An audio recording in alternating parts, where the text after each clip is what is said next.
here to visit Livingstone place, and another will be taking us around. He will show us places, talk to us. The basic idea is to help you derive more motivation and conviction in the service of God. And spend some time to pray. Amen.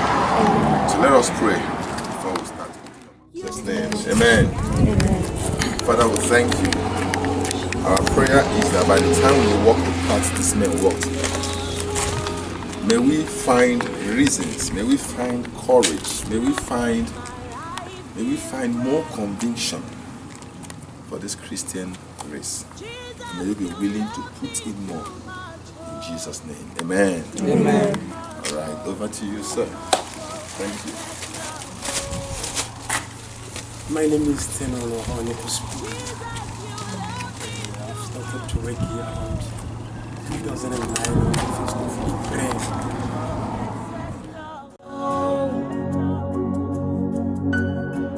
Jesus, you love me too much, oh, too much, oh, too much, oh, excess love, oh. Jesus, you love me too much, oh, too much, oh, too much, oh, excess love, oh. Your love is kind. Your love is patient. You fill my heart, yeah, with so much peace and joy. You're amazing. You make my life. So this is where Livingstone stayed from 1847 to 1852. He was the first missionary to bring what we call Christianity in Botswana. His intention to come to Africa was to open doors of RPC, meaning Christianity, civilization, and commerce. By then, commerce, 1800, by then commerce was called Botswana. And having my father there, we used to kill our big 5 animals, then he would exchange the skin with umbrella there, then he can earn umbrella, she will go to America with those skins and the also friends. That was Baka system. But today, since we have added numerical numbers, we call it commerce. We try to bring what belongs to us to us. Never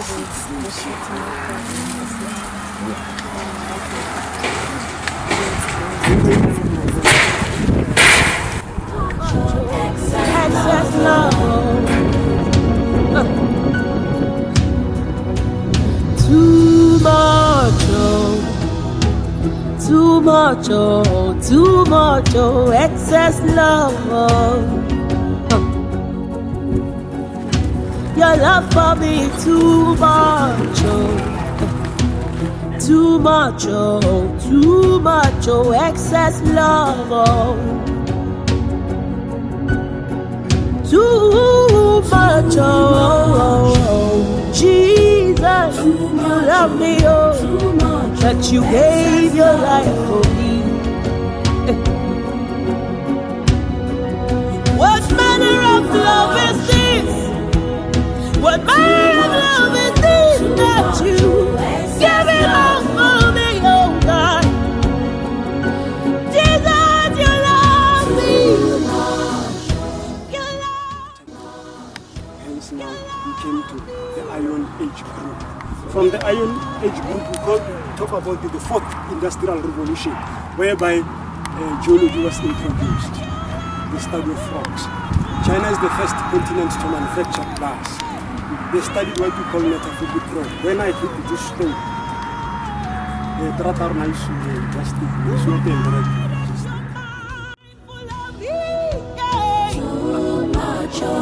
Who am I that you gave it all for me? Hey. Jesus, you love me too much.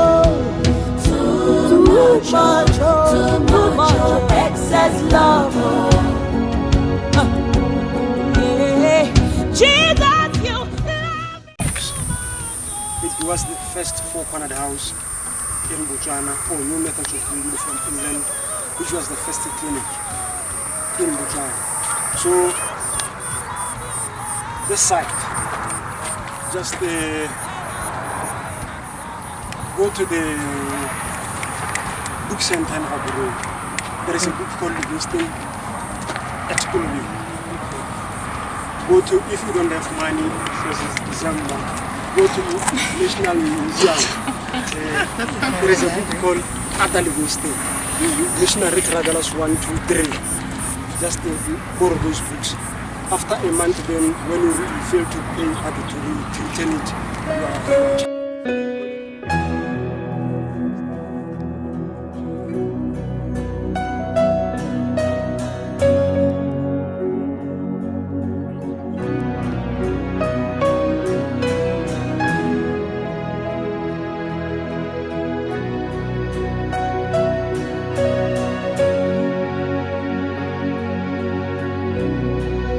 Your love is kind.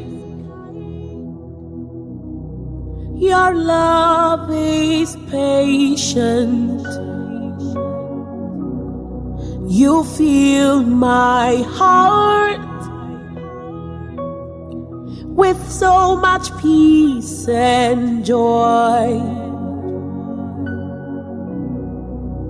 You're amazing. You make my life feel brand new. You're amazing. You make my life feel brand new. Jesus, you love me too much, oh. Too much, oh, too much, oh, excess love, oh. Jesus, you love me too much, oh. Too much, oh, too much, oh, excess love, oh. Jesus, you love me too much, oh. Too much, oh, too much, oh, excess. Rewarded. So we do believe that Hannah said that somebody who was buried there, then during that excavation period we didn't find anything. It's an unclassified grave. The center one belongs to Elizabeth Penny Livingstone, and she was born 4 August 1850, then she died on the 18th of September 1850. I'm talking about the death. There is death in the Bible. He was crucified, spent 3 days, then he resurrected. Livingstone himself, he died on the 1st of May 1873 due to malaria. Malaria affected his 160 balls of reproductive system, the inner part of reproductive system. He even fell at the Lake Victoria. Then he injured the left collarbone, which the lion attacked and broke it 1844 at Hopa. Then he died. On the 18th of April 1874, he was buried at the Zambia, at the Westminster at the cliffside. But his intestines are buried in Zambia, where he died in Ujuji.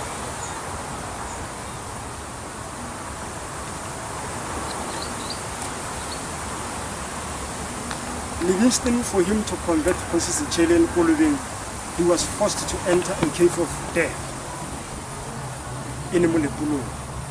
Since he was believing in a living God, he didn't die, he resurrected. In short, Jesus Christ, when he was crucified, the body was being brought by Joseph, buried, because the following day it was Saturday, which was a Sabbath day. Friday, it is a preparation day. Then Saturday, they will be praying, worshiping, doing anything that belongs to the will of God. Hence, on Sunday, he resurrected in the morning. So there was a cave in this side, and there was a cave in this side. There was a resurrection in this side. There was another resurrection in this side. So you can see that this man was the chosen one. Appreciate so much what you've done. Can we just come up, please? I don't know if most of us know as much history as he does about but then he knows so much, and he's not even reading from a book, so you can imagine. Now, concerning your question, what he's actually trying to say is the cave in Melopololo is a death penalty. It is a death penalty. It's a place that nobody goes in and comes out. Either the ghost will kill you, the lions, or the snakes, but something will always kill you.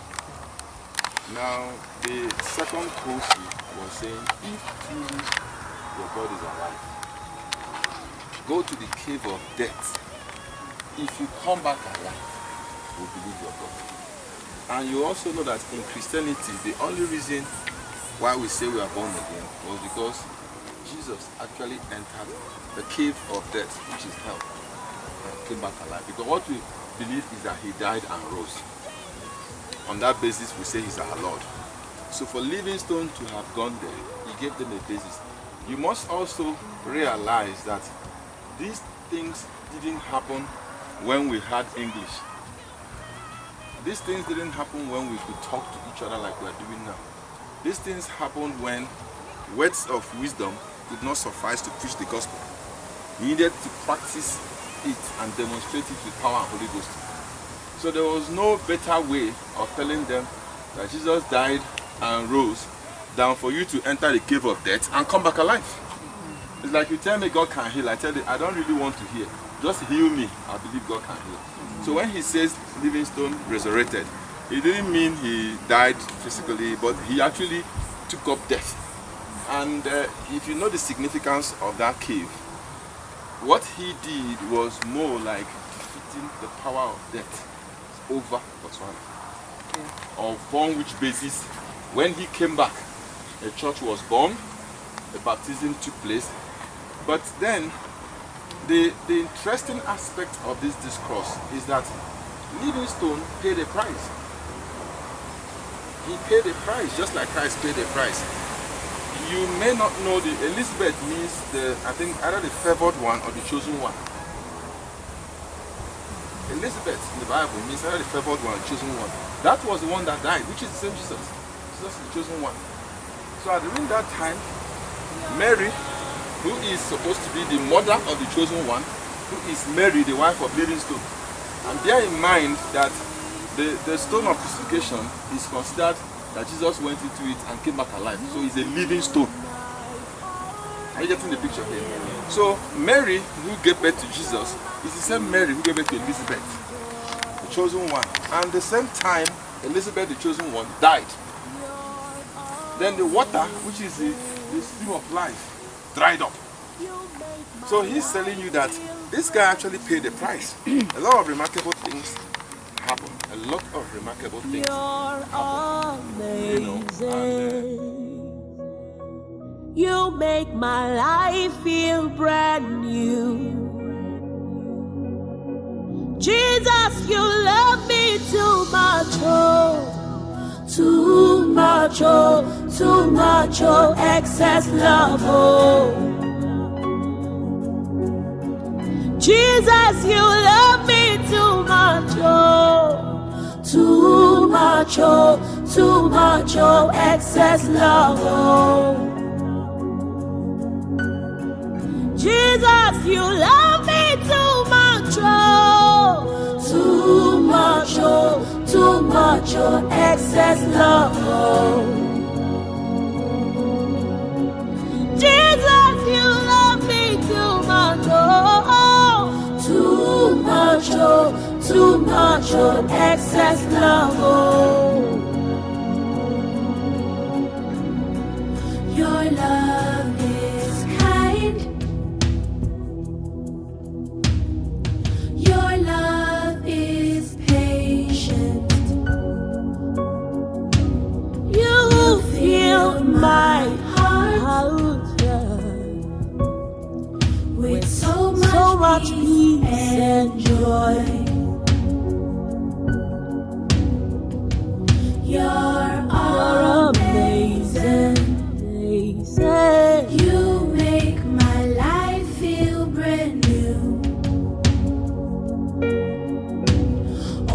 Your promises are yeah, and amen. You're not a man, you never lie. Jesus, you love me too much, oh. Too much, oh. Too much, oh. Excess love, oh. Jesus, you love me too much, oh. Too much, oh. Too much, oh. Excess love, oh. Jesus, you love me too much, oh. Too much, oh. Too much, oh. Excess love, oh. Jesus, you love me too much, oh.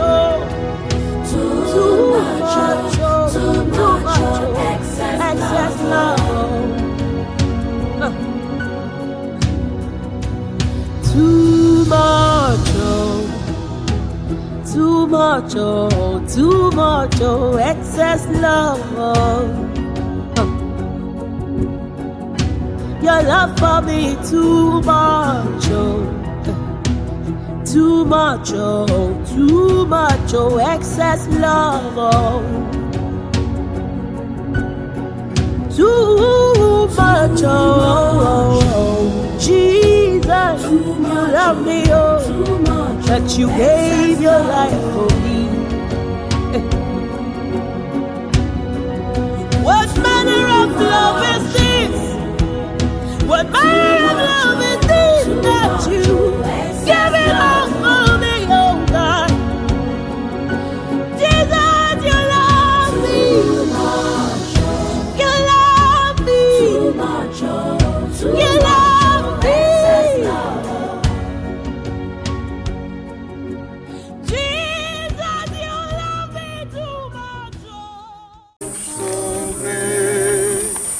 There is no one else like you. No one else. There is no one else like you. Oh, you are great. You are great. Sing it. You do miracles so great. Let me hear you sing it. There is no one else like you. No one else. There is no one else like you. For you are great. You do miracles so great. There is no one else like you. No one else. There is no one else like you. Now let me tell you something. Maybe you don't know. You see what we have done here. It may look very simple, but we have done something. When you hear the story of these men, when you hear the story of these men and the things they have done for God, it challenges you. Amen. Amen. It truly does.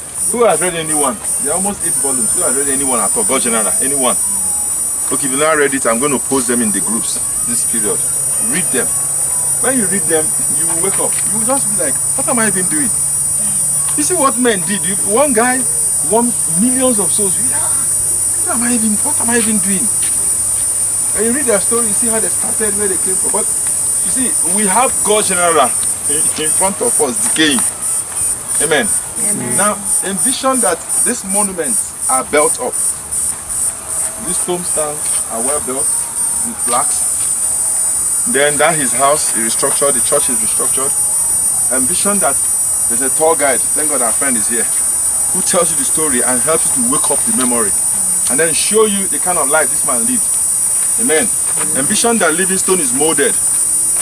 Not just picture. Kosishele is molded.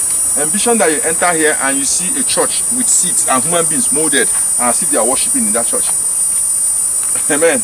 Envision that archaeologists come here and dig up the footprints of Livingstone. And they have the call the path of the 6 feet. Just envision whatever can be created here as a museum.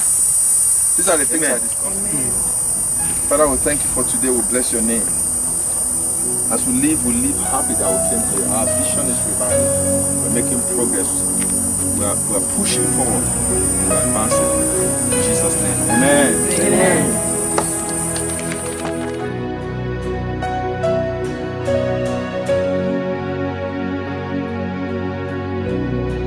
Your love is kind.